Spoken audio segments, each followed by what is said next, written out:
Bonjour à tous et bienvenue dans Seul face aux ténèbres. À l'épisode précédent, Luca et Arnaud étaient finalement parvenus à se défaire des monstres qui bloquaient l'accès aux escaliers.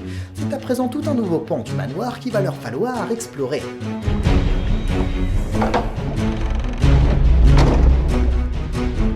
C'est fermé. C'est encore fermé. T'as peut-être pas des clés. Non, on n'avait pas des clés. Attends, ok. On peut aller à gauche. Non. Vous vous sentez faible. D'accord, vas-y, recommence. Puissant. Mais en fait, le truc, c'est qu'il est, il a commencé à bouger quand je l'ai touché. Ouais, en fait, c'est le moment où tu t'es approché que. Qu'il En fait, il était immobile au début. Ouais. Je pense qu'il faut juste pas le toucher. Je vais voir à gauche. Ouais, quand même. va voir à gauche. Ah bah voilà. On va faire première porte. On va faire porte par porte. Donc là, on rentre dans une chambre. Il y a un truc sur la cheminée. Un carnet, ouais. Vas-y, prends. Peut-être qu'il y a marqué quelque chose dedans. Oh là ok, d'accord. Merde, attends, non.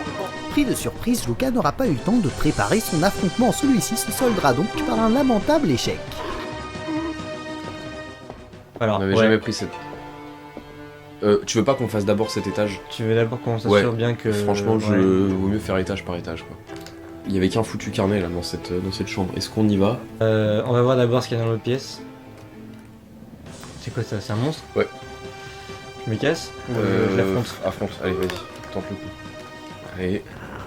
Ce que je fais... Ah putain, j'appuie mais il se passe rien. Je sens que dans la salle de bain, là, il doit y avoir quand même des... Ouais, parce qu'il y a une commode... des tu vois, regarde là, des trucs pas l'armoire mal, là. je pense. Il va encore, il va me buter. Allez. Allez.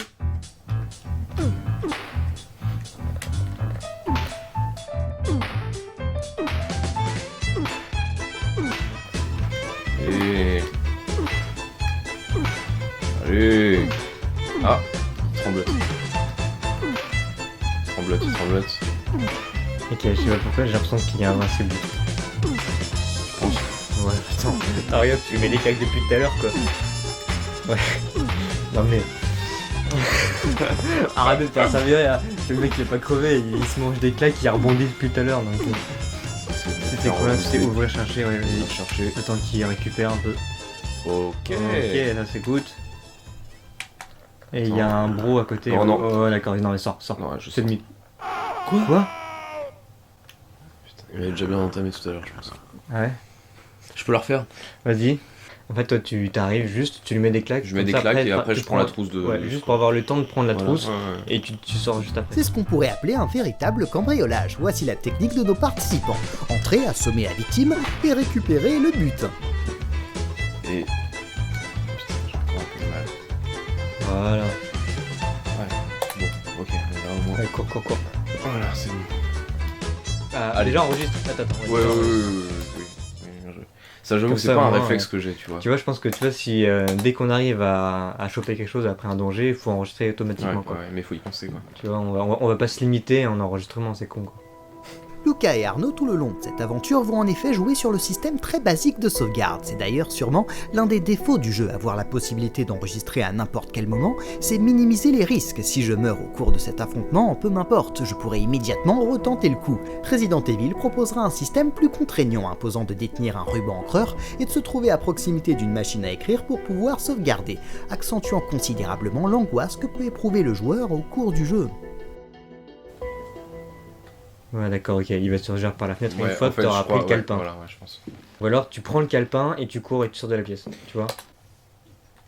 Voilà, maintenant, objectif courir. Qu'est-ce que je vous disais, nos participants sont devenus de véritables chapardeurs. Ils espèrent cette fois-ci récupérer le calepin et prendre la fuite comme de vulgaires brigands. De sortir, tu penses? Parce que moi, j'ai été bloqué par le coin du mur.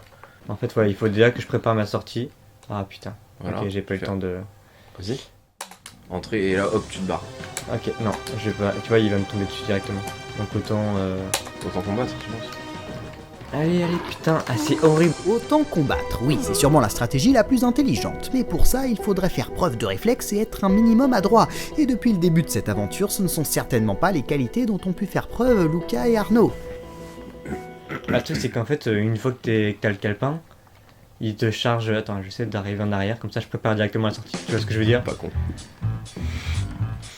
Tu vois, comme ça, l'air de rien, je le prends par le dos et hop, je m'en vais. Oui, c'est qu'ils élaborent même à présent des techniques pour chaparder. Allez, ça passe. Allez, Ça passe. Ah putain, ok, Ah, il te suit. Il te suit. Eh, cours. c'est ce que je fais, tu crois quoi? Putain, mais mec, il me suit jusque dans le hall, quoi. Bon, je veux pas lâcher l'affaire, tu vois, j'ai pris son calepin, je sais pas ce qu'il avait écrit dedans, mais... Par contre, ta technique de Bah tu vois, ouais, mais au moins... Non, de moins rien du tout. Attends, Tu vois ce que je veux dire. Allez, Ah putain. c'est bien. Voilà, déjà Bien joué, nickel. continue. Allez. En fait, c'est le moment où il me saute dessus, faut que j'appuie sur le... Tu vois? Ouais, bien joué. Tu vois, regarde ça. Ouais, t'as trouvé le timing. Hein? Attends un peu, voilà. Tu vois? Ouais. J'ai flingué, non? Ah ouais, je crois, ouais. Ok, d'accord, il part en bulle. On va regarder le calepin. Ouais. Il s'agit donc du calepin de l'ancien propriétaire du manoir, Jeremy Hartwood. Je suis décidé à tenir ce journal. Trop de faits curieux sont survenus ces derniers temps. Celui-ci explique que depuis quelque temps, des rêves étranges viennent troubler son sommeil, jusqu'au jour où il aperçoit un étrange individu qu'il nommera l'homme en noir. Son sourire terrible hantera ma mémoire jusqu'à mon dernier souffle. Son haleine glacée, ses yeux perçants me clouaient sur place. J'en suis sûr à présent. Ce masque hideux qui me laisse au bord de l'abîme et qui fait de mes nuits un enfer. Ce regard cruel, c'est, je le sais, celui de la mort. Totalement épouvanté, Jeremy Hartwood n'a plus qu'une idée en tête. Renvoyer cette créature vers les enfers. Seulement le temps lui manque, il le ressent, petit à petit, la raison lui échappe. Il ne parvient même plus à peindre. Lui-même explique « Impossible de peindre.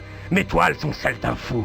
Le sourire navré de Tom Hill, le collectionneur, me l'a laissé comprendre. » Son majordome tombe alors sur une caverne d'où s'échappe, je cite, un air glacé et fétide. Jeremy Hartwood, qui s'y rendra, explique qu'il lui est impossible de décrire ce qu'il y a vu, concluant ses notes sur D'air cette eau est maudite, des fondations jusqu'au toit. Ce n'est plus la force de combattre, la fin est proche, je le sais. Que celui qui trouve ce journal prie pour moi, j'en aurai grand besoin.